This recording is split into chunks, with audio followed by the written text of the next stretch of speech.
Servus, Glück auf und herzlich willkommen zu einer weiteren FC Bayern Spielanalyse und Benotung der Spieler. Leute, 9. Bundesligaspieltag, 3:0 zu Hause gegen Bayern 04 Leverkusen gewonnen. In einer wilden Art und Weise. Und bevor wir da reingehen, erstmal der Hinweis, morgen bin ich ab 10:30 Uhr live auf Twitch, Leute. Ich begleite die Jahreshauptversammlung, die knallen wir uns rein. Dafür gibt es Montag keinen Stream, sonst streame ich ja immer montags 18 Uhr. Bayern Talk, den machen wir morgen. Ich denke, während der Jahreshauptversammlung gibt es auch genug Zeit, über andere Themen zu quatschen. Und von daher, wenn ihr irgendwas auf dem Herzen habt, ab 10:30 Uhr bin ich live. Ich denke, der Bums wird locker 4, 5 Stunden gehen. Also, schaut gerne vorbei.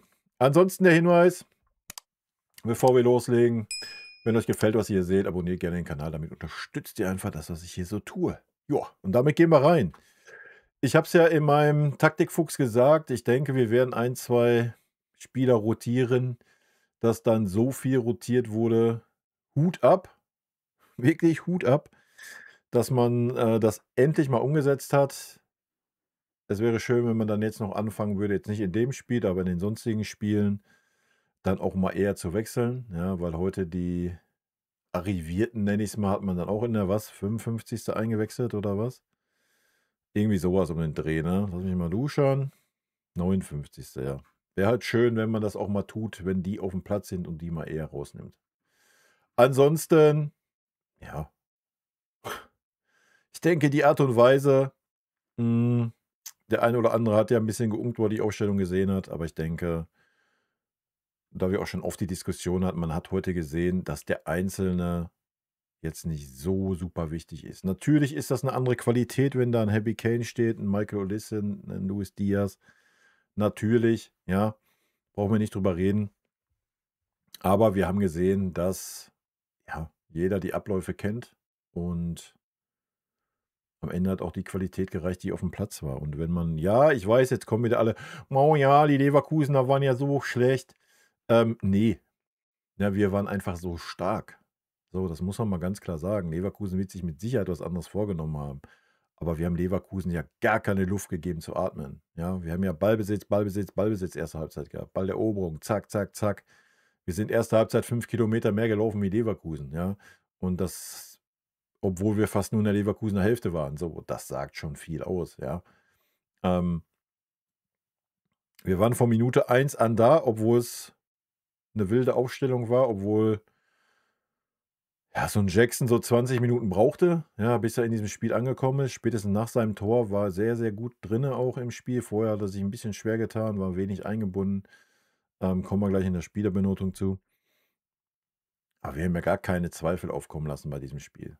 Gar keine Zweifel. Ja, natürlich war es ein bisschen enttäuschend, dass Leverkusen so defensiv agiert hat. Ja, das ist, was mich jetzt interessieren würde, vielleicht erfahren wir es noch auf der PK nach dem Spiel. Ob das wirklich die Taktik war oder ob wir ja, den Leverkusen dann einfach nicht mehr Luft gegeben haben. Ja. Kann natürlich gut sein, dass Leverkusen sich gedacht, komm, wir stehen erstmal tief. Aber ich denke, das hat das Köln-Spiel auch gezeigt.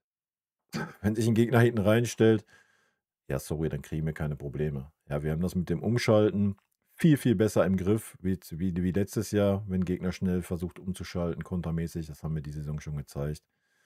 Und wenn du nicht selber aktiv wirst, wenn du nicht selber unsere Zentrale, vor allen Dingen unsere Zentrale im Mittelfeld attackierst, ja, dann kommst du nicht ins Spiel. Ja, und das hat man ganz klar gesehen. Und es hat mich super, super hart gefreut für die Jungs, die auf dem Feld standen. Gerade für so einen Minjay, der eine sehr, sehr gute Leistung gebracht hat. Tom Bischoff, für mich Spieler des Spiels. Auch Lenny, ja, war okay. Serge war okay. Ja, wie gesagt, da gehe ich schon in die Spielerbenotung. Erste Halbzeit für mich, der Star auf dem Feld war die Mannschaft. Ich glaube, das ist das beste Fazit, das man ziehen kann zur ersten Hälfte, ja. Das war einfach eine Mannschaft. Und das war eine Mannschaft, die vielleicht nicht jetzt die überragende einzelne bessere Qualität vorne hatte, ja, die aber eine Mannschaft war. Und dann hat man gesehen, was auch mit einfach, wenn man eine Mannschaft ist, geht. Ja, das hat sehr imponiert, sehr, sehr gut gefallen. Zweite Halbzeit können wir nicht wirklich bewerten, Leute. machen wir uns nichts vor. Ja, man hat Leverkusen die ersten 5 Minuten mal den Ball gelassen, mal zu gucken, so haben die noch Bock, was machen die noch, geben die Vollgas. Ähm, Die hatten auch keinen Bock wirklich. Ja, die spielen auch ein super wichtiges Champions League-Spiel für aus ihrer Sicht, dass sie unbedingt gewinnen müssen. Und da war der letzte Wille auch nicht mehr da. Und bei uns war dann Auslaufen und Warmlaufen, ja, fürs Champions League-Spiel angesagt. Für die, die eingewechselt wurden. Ansonsten war es Auslaufen, zweite Halbzeit. Es waren 3 Gänge raus, es war viel Ballbesitz, es waren wenig mal ernsthafte Zweikämpfe, was auch gut war. Ja, und das ist das 3:0. Ja, der Bums war nach 45 Minuten durch, hochverdient. Und dann ist es völlig legitim, so eine zweite Halbzeit zu spielen, ja. Also, von daher Lob und Anerkennung für diese Mannschaftsleistung und wenn du 'n Lauf hast, hast du 'n Lauf, ne? Das muss man halt auch mal sagen. Dann kannst du halt auch so eine Rotation bringen und es läuft, ja? Und das gegen so 'n zumindest auf dem Papier starken Gegner, der heute aber maßlos überfordert war. Und offensiv auch da mal Chapeau an Tah, ja, und an Kim. Ja, die eine Spitze, die da Schick hieß, die hast du gar nicht wahrgenommen. Ja, also, selbst wenn da mal ansatzweise irgendwie mal 'n Ball in die Richtung gekommen ist, ja, keine Chance. Ja, Hut ab dafür. Gut, dann werfen wir mal einen Blick in die Statistiken rein. Ihr kennt das Spielchen. Ja, 3:0, 25. Gnabry nach einem überragenden Pass von Tom Bischoff, ja, aber dann auch ein super Lauf von Serge, muss man ganz klar sagen. Ähm, Vor allen Dingen, was mich beeindruckt hat, Serge war ja gar nicht im Spiel. So, der war nicht im Spiel. Das Spiel hatte nicht stattgefunden über seine Seite. Ganz, ganz selten, dass es mal bis zu seiner Seite kam. Meistens kam es nur bis zum Bischof und Gnabry hat knallhart, durchgehend die Linie gehalten und ja, hat das Ding dann einfach gemacht, ja? Und das war wichtig. Von daher Hut ab dafür. Das Zweite, ja, eine grandiose Flanke von Conny und guter Kopfball von Nicolas Jackson und das Ding war drinne. Und das Eigentor, ja, wild. Wild. Ähm, Da waren noch 2 Leverkusener dahinter, also da wäre gar nichts passiert, wenn er da weggeblieben wäre, aber ja, aus unserer Sicht alles gut. Eigentor 3:0 und da war der Deckel drauf, ne? Ballbesitz, ja, 59, 41, Abseits 1:1, Fouls 11:5, Zweikampfquote 45,3 zu 54,7, Schüsse aufs Tor 4:1, Schüsse insgesamt 18:7, Ecken 10:4, angekommene Pässe 608 zu 408, Flanken 15:7. Schüsse insgesamt: Bischof 3, Karl 3, Ulisse 3, Torschussvorlagen: Conny eine, Bischof eine, gewonnene Zweikämpfe: Goretzka 5, Kim 4, Leimer 4, Ballkontakte 103 Kimmich, 102 Bischof, als Linksverteidiger wohlgemerkt. Und Goretzka, der andere Zentraler, gerade mal 85. Gefoult worden, schenken wir uns wie immer. Ja, und damit gehen wir auch direkt rein in die Benotung. Ja, Winnie würde ich heute die Note 2 geben. Ja, hat Eier gezeigt. Das Ergebnis ist eine klare Nummer. Ähm, Wenn man was kritisieren will, ich habe es bei dem einen oder anderen nicht verstanden, warum man da jetzt in der 60. gewechselt hat. Also, keine Ahnung. Vielleicht aus Rhythmusgründen, ja, ist ja auch okay. Ich meine Gott, das Spiel war durch. Es war jetzt keine harten Zweikämpfe mehr, es war nicht mehr irgendwelche intensives Laufspiel. Ja, da hättest du ja auch einfach eine Trainingseinheit machen können, ne? Also, weiß ich nicht. Ich hätte es dem einen oder anderen einfach gegönnt, dass er's durchspielen darf. Ja gut. Es ist, wie es ist, ja. Meckern auf super hohem Niveau, denke ich. Manuel Neuer, ja, Manuel Neuer hat nix zu tun gehabt. Was haben wir eben gesehen? 3 Schüsse aufs Tor oder was? Das war erste Halbzeit, diese 3 komischen Dinger da. Da war nicht einer auch nur ansatzweise gefährlich. Ansonsten, ja, ein Ball, den er ein bisschen schlecht gespielt hat, den er dann Conny in die Schuhe schieben wollte. Das war schon ziemlich dreist. Ähm, Ansonsten tadellos. Ja, war da, wenn er gebraucht wurde, bei der Ecke und noch mal alle wachgerüttelt. War heiß, das hat man auch gemerkt heute, denke ich, ja. War ein sehr, sehr gutes Spiel. 2,5 von meiner Seite. Für eine bessere Note hätte er halt mal ernsthaft geprüft werden müssen. Das war nicht der Fall. Gut. Heute mache ich mir die Aufstellung mal auf, nicht, dass ich einen vergesse. Wir fangen oben an. Tom Bischoff als Linksverteidiger. Für mich heute, ja, neben Josh, muss ich fairerweise sagen. Neben Josh Spieler des Spiels. Aber am Ende, habe ich es gerade schon gesagt, ist für mich eigentlich Spieler des Spiels heute die Mannschaft. Ja, aber Tom Bischoff hat für mich als Linksverteidiger ein überragendes Spiel gemacht. Erstmal war er jedes Mal hinten. Ja. Ganz, ganz viel verhindert, auch wenn es sein musste. Und hat trotzdem das Spiel mitgestalten. Ja. Und man hat gesehen, also und Tom Bischoff hat ja mehr das Spiel mit aufgebaut, wie es Leon Goretzka zum Beispiel getan hat. Obwohl Leon eigentlich auf dieser Posi hätte spielen sollen. Ja, obwohl Leon heute auch nicht so schlecht war, kommen wir später zu. Ja, man sieht einfach die Spielfreude, die Ballsicherheit. Es ist ein bisschen schade, dass er auf dieser Linksverteidiger-Posi gerade ein bisschen festhängt. Haben wir natürlich bei Conny Leimer auch ein Jahr gesagt und guckt euch an, wie Conny Leimer jetzt agiert. Wenn Vincent Kompany diese Art Linksverteidiger möchte, dann wird er mit Alphonso Davies auch nicht glücklich werden. Ja, also das ist, ich glaube nicht, dass ein Alphonso Davies diese Art Linksverteidiger spielen kann. Bin ich sehr gespannt, was da passiert. Ist ja so langsam am Zurückkommen auf dem Feld. Ja, wir werden es sehen. Ja, wir werden sehen. Ich würde mir einen Tom gerne an der Seite von Kimmich wünschen. Ja, oder gerne an der Seite von Pavlovic. Könnt ihr drehen und wenden, wie ihr wollt. Auch wenn Leon heute ein besseres Spiel gemacht hat, denke ich, ist seine Zeit vorbei beim FC Bayern. Aber es ist auch schön, wenn man sieht, welchen Einfluss unsere Außenverteidiger auf unser Spiel haben können. Ne? Ich meine, das sehen wir die letzten Wochen an Conny und das haben wir heute auch an Tom Bischoff gesehen. Und für mich eine ganz klare Note 2. Gut, damit sind wir bei Jonathan Tah. Jonathan Tah hat für mich auch ein sehr, sehr gutes Spiel gemacht. Kriegt von mir auch die Note 2. Vor allen Dingen nicht nur, dass er wichtige Zweikämpfe 2, 3 Mal gewonnen hat, sondern auch, dass er heute dann bei Opas Abwesenheit der Part war, der auch mal ein bisschen versucht hat, das Spiel mit aufzubauen, auch mal gegangen ist. Hat mir sehr, sehr gut gefallen, sehr ruhig, sehr abgeklärt, aber das wissen wir ja schon von Jona. Ja, spielt eine sehr, sehr gute Saison bisher. Gut, dann kommen wir zu Min-Jae, der heute auch ein tadelloses Spiel gemacht hat. Hat mich riesig gefreut für Min-Jae. Gibt von meiner Seite die Note 3. Ja, ich habe jetzt nichts Schlechtes gesehen bei Min-Jae. Ja, war vielleicht nicht ganz so im Aufbau, obwohl er auch 1, 2 Mal den Lauf genommen hat, eingebunden, ein bisschen Tar war, deswegen eine etwas schlechtere Note. Aber ist eine sehr, sehr gute 3. Wir können auch über eine 2,5 reden. Ja, könnten wir auch. Ich lasse mal die 3 bei Min-Jae. War ein gutes Spiel, der richtige Ansatz wieder. Ja, Kopfballdinger hat er gewonnen, die wichtig waren, hat nicht einen schwierigen Zweikampf. Ja, einen war nicht ganz so. Ja, wir lassen die 3. Ich lasse die 3 stehen. Gut, kommen wir zu Conny Leimer.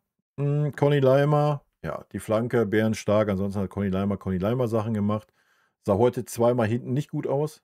Was heißt hinten? Stimmt nicht. Nicht hinten, sondern so 20 Meter oder 25 Meter in der eigenen Hälfte. Ja, war er wieder viel zu fickrig.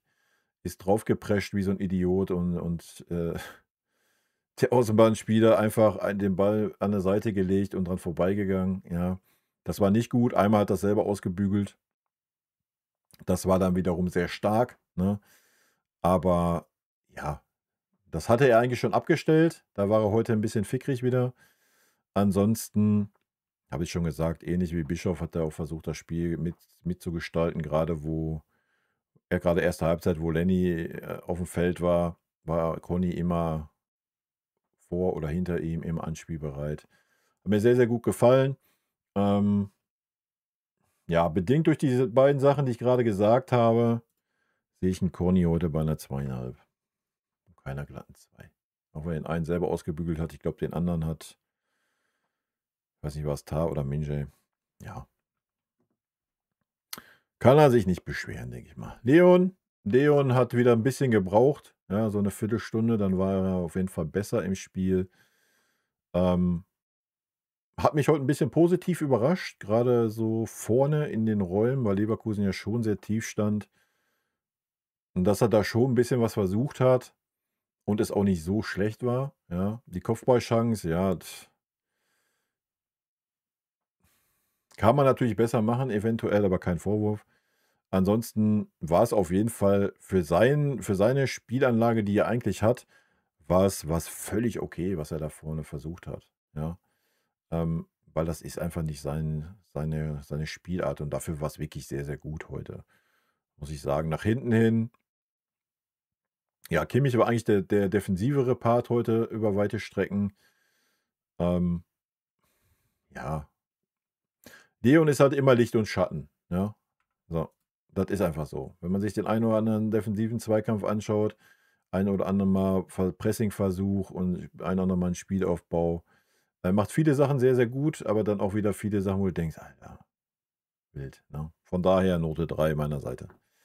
Gut, kommen wir zu Kimmich. Habe ich schon gesagt, für mich der beste Spieler neben Bischof auf dem Feld. Von daher Note 2 für Josh. Hat's heute sehr, sehr gut gemacht. Ja, sehr, sehr gut. Ja, sowohl erste Halbzeit, wo er wirklich den defensiveren Part kontinuierlich gespielt hat. Ganz, ganz viel in der Dreierkette, sodass Bischof hochschieben konnte, dass Conny Leimer hochschieben konnte. Leon, der oben hoch schon vor ihm gespielt hat, war da sehr diszipliniert. Auch im Umschaltspiel heute, ähm, auch Leon, ja, dass er da auch zur richtigen Zeit dann mal das Foul gezogen hat, aber auch Kimmich hat das mal getan. Hat sich heute dann auch nicht so abschütteln lassen, der Josh. Was mir sehr, sehr gut gefallen hat, war sein Verschieben heute, ja.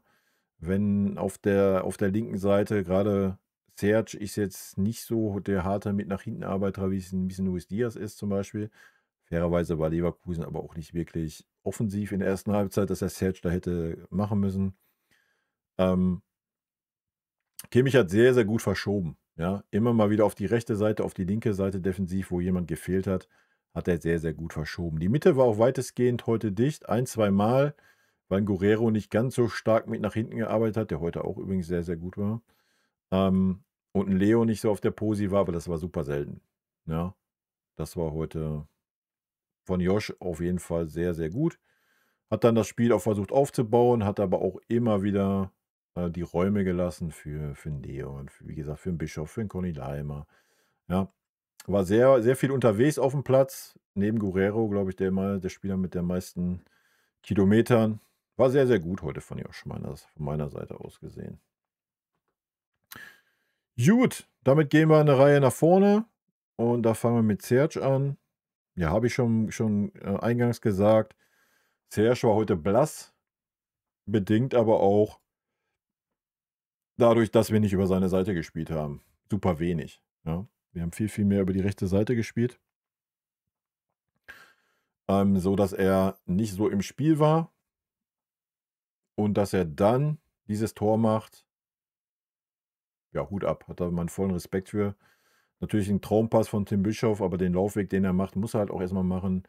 Und dass er das Ding dann einfach so abschließt, wie er es abgeschlossen hat, zeugt von Selbstvertrauen, ja, und hat mich gefreut, dass er das Ding gemacht hat. Wie gesagt, war sonst nicht so viel im Spiel, deswegen wahrscheinlich auch trotz des Tores, ähm, relativ früh ausgewechselt, aber das wurden die anderen beiden halt auch. Ja, ich denke, das war okay heute von Serge. Da geht natürlich noch ein bisschen mehr, da brauchen wir auch nicht drüber reden, aber von meiner Seite 'ne 2,5. Gut, kommen wir zu Rafa Guerreiro. Auch da von meiner Seite heute eine 2,5. War ein sehr, sehr gutes Spiel, ja. Ich denke, die Posi, wenn er Lust hat, mit nach hinten zu arbeiten, ist er auf der Position sehr, sehr stark, ja. Ist natürlich jetzt nicht so der Musiala vorne oder sonst was, aber hat eine gute Qualität, ist super anspielbar, ja. Kurzpassspiel, gar kein Problem für ihn, technisch stark. Wichtig ist, und das war heute zwei dreimal nicht ganz so der Fall, habe ich ja gerade schon gesagt, da hatten wir dann halt die Lücke, dass er halt auch den Weg mit nach hinten macht. Der hat ihn oft gemacht, so, keine Frage, deswegen hat er auch 'n gutes Spiel gemacht, deswegen hat er auch neben Kimmich, glaube ich, am meisten gelaufen, wenn nicht sogar am meisten. Das war sehr, sehr ordentlich, ja. Hat mir gut gefallen. Gut, damit kommen wir zu Lenny. Lenny war stets bemüht, sagt man, ja. Für mich heute Note 3. Nichts Außergewöhnliches heute gezeigt. Leverkusen hat es aber auch, stand super dicht, vertieft da die Seite. Da war echt wenig Platz.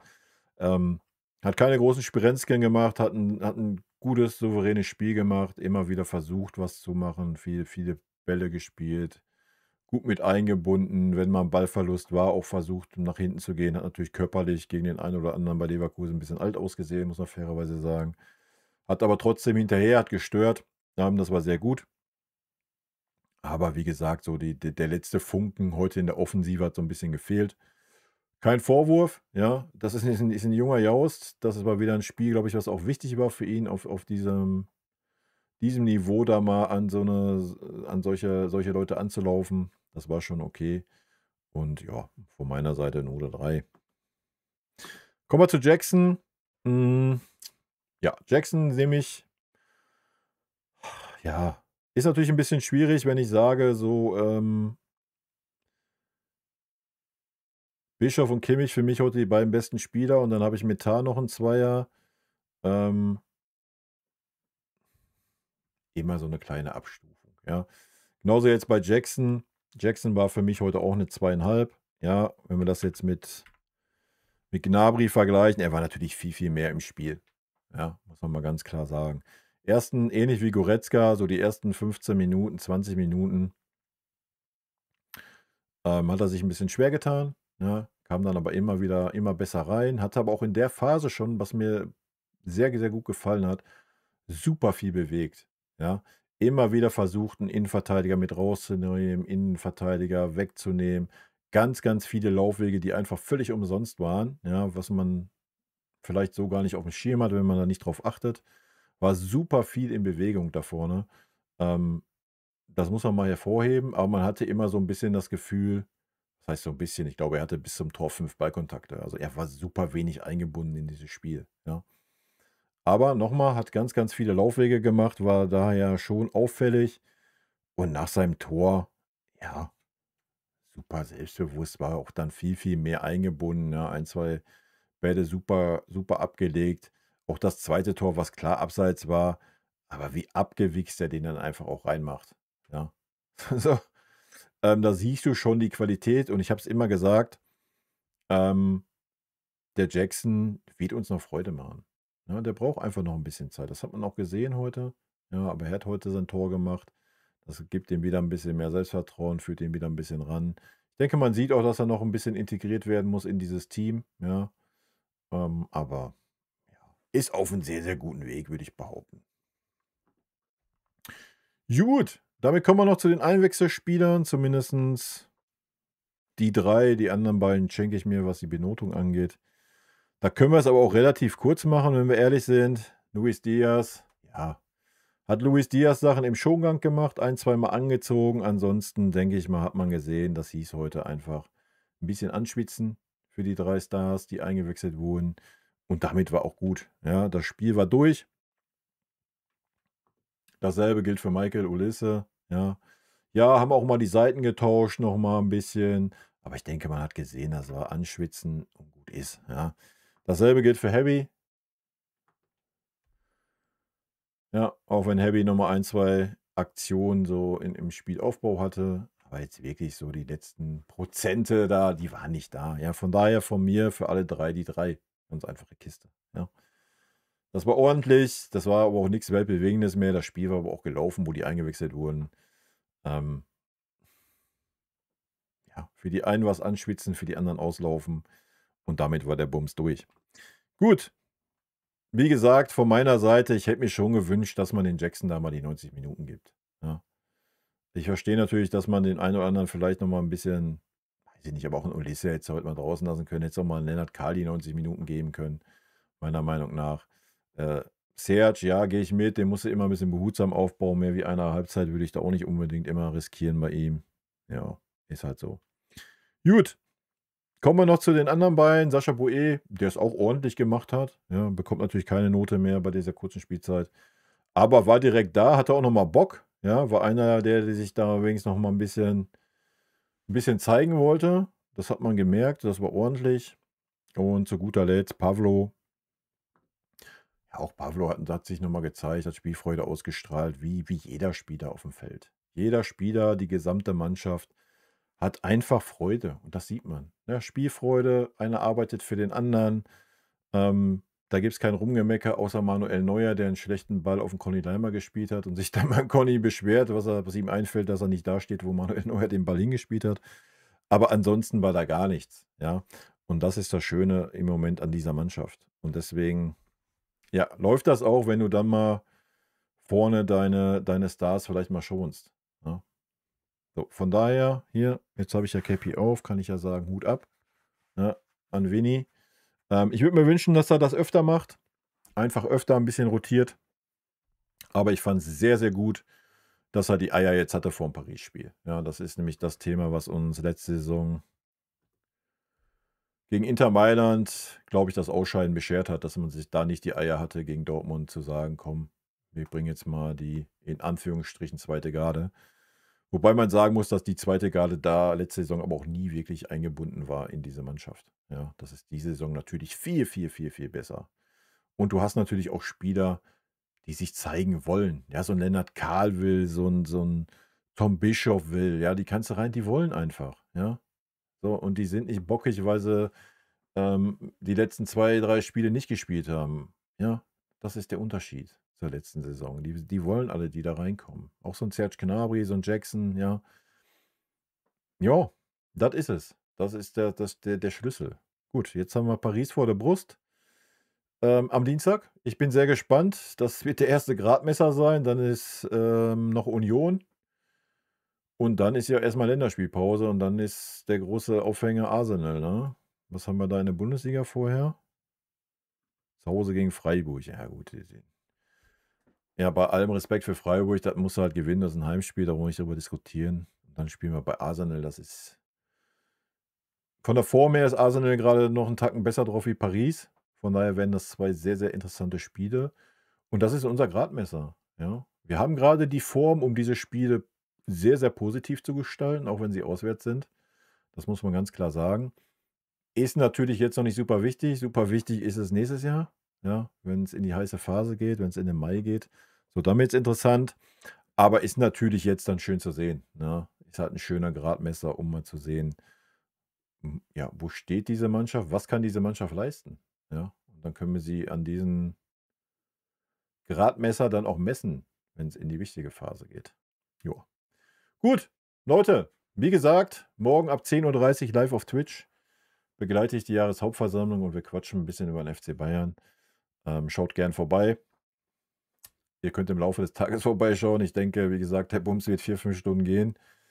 Letztes Mal ging es, glaube ich, auch 5 Stunden. Von daher bin ich eine gewisse Zeit lang live, dafür Montag nicht, ja. In diesem Sinne, rot-weiße Grüße gehen raus, haut rein, bis dann. Tschüssi. Vielen lieben Dank für euren Support hier auf dem Kanal und in diesem Sinne, gute Freunde kann niemand trennen. Gute Freunde